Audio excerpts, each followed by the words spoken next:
The anime begins in Japan, with an orphan boy named Kazuya, who was on his way to a convenience store to get a meal for himself when he saw a thug about to attack two girls. Without hesitation, he jumped in to save them, and in the process, he got stabbed by the thug and died. At least, before his final breath, he was happy knowing he saved the two girls behind him. With that, he opened his eyes in a whole new world as a 3-year-old boy named Kane. Naturally, Kane freaked out upon seeing himself as a completely different person. But his mother, Sylvia, thought it was a normal reaction since Kane had been unconscious for a week. That was why she and others left to bring some soup for him. Left alone for a moment, Kane was able to piece together the situation that he had been reincarnated after saving those girls. While checking himself out in disbelief, Sylvia returned and, misinterpreting the situation, thought Kane needed a nappy change. After that, he got many answers from Sylvia. He learned that he was the son of Graham and Sarah, and had a 2-year-old sister named Rain. Sarah was Graham's second wife, and from his first wife,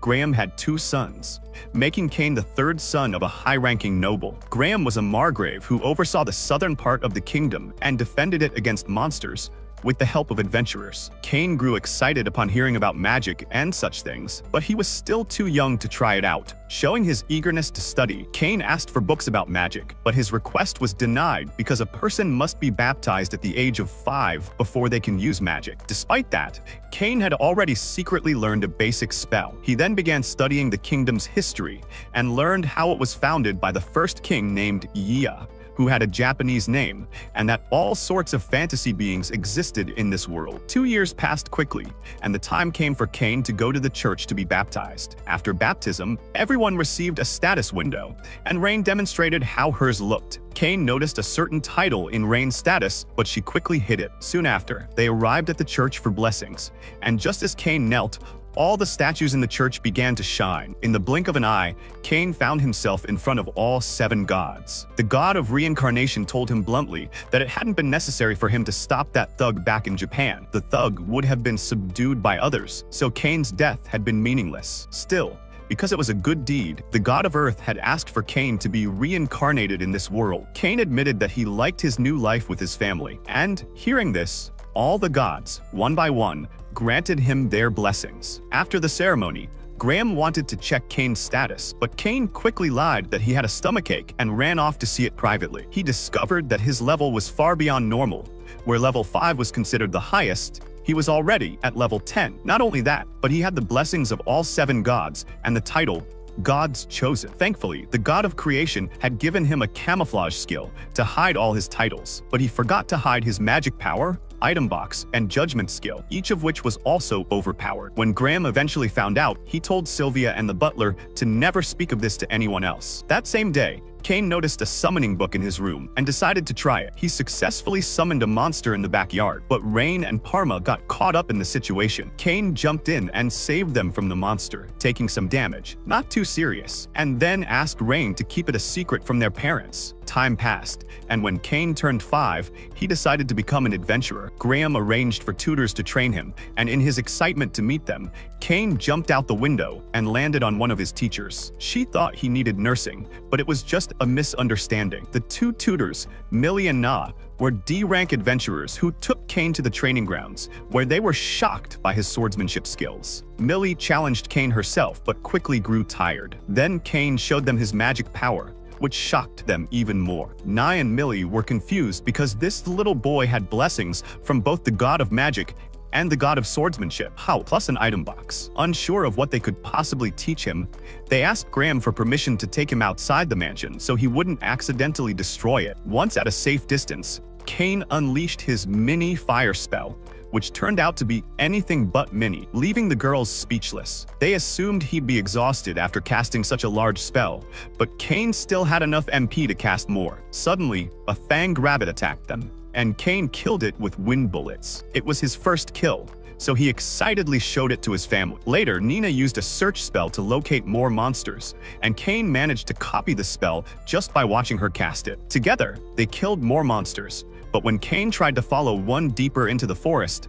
Millie stopped him, warning that the place was filled with strong monsters and that monster outbreaks occurred every few decades. The next day, Kane went to the Adventurers Guild with Millie and Na to learn more about monsters. There, he met a cute dog-girl receptionist who found him adorable. Unfortunately, some goons arrived and began harassing Na and Millie. Kane stepped in, beat them up, and threw them out. Na was relieved that nothing had happened to him. As time passed, Millie and Na's contract to train Kane was nearing its end. As a parting gift, Kane hunted down a dragon and an ogre to create a magic bag for them. However, a soldier saw the massive destruction and assumed a monster outbreak was happening, warning the whole town. Troops followed Graham to investigate, but when he arrived at the scene, he found a handkerchief with his household emblem. On the last day of training, Kane presented Millie and Na with the magic bag they'd always wanted, capable of fitting an entire mansion, making it a national treasure. Kane even installed a security system so that only the three of them could use it, making it even more precious. Millie and Na were thrilled to receive it, and with that, they parted ways. Later that day,